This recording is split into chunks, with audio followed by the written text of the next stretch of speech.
Well, hey everyone, Jeff here with Revolutionizing Your Life in the Word, the series we're doing at the end here.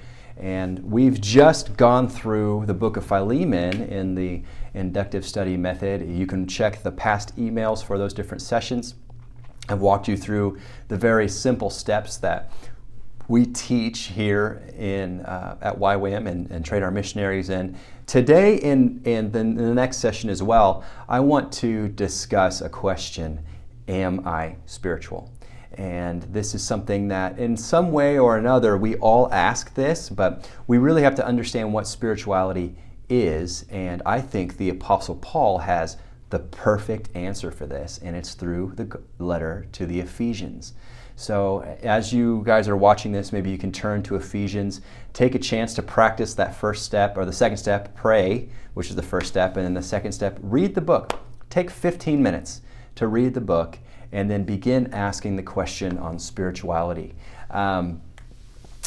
As you are studying Ephesians, just consider that Paul is writing this to an Ephesian church that he helped establish, and he spent 2 to 3 years there. You read about in Acts.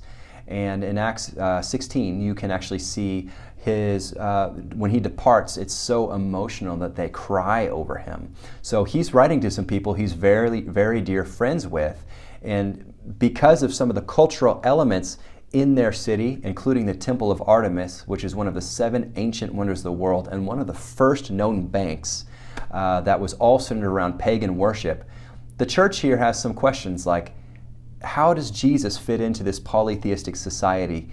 And how do I know I'm spiritual? Right? And so what Paul does is he actually breaks this book down. So as you read it, you're going to notice a structure of talking about who God is, who Jesus is, and who they are in Jesus. Then because of who they are, how they live their life and how they stand against temptation and pressures of the day. In fact, it breaks down into 3 simple steps called sit, walk, stand. The first 3 chapters are where we are seated with Christ in the heavenly places, all things under his feet, and we are the mystery hidden for ages that the Gentiles and the Jews together would reveal the glory of God and the grace of God. Chapters 4 and 5 are about how we walk that out because of who we are. This is how we walk out in submission to one another, in right relationship with one another, valuing each other as the children of God that we are. The 6th chapter is about how we stand against the spiritual warfare, and Paul makes it very clear that what we are up against is not flesh and blood, but against spiritual forces and different ideas of who God is.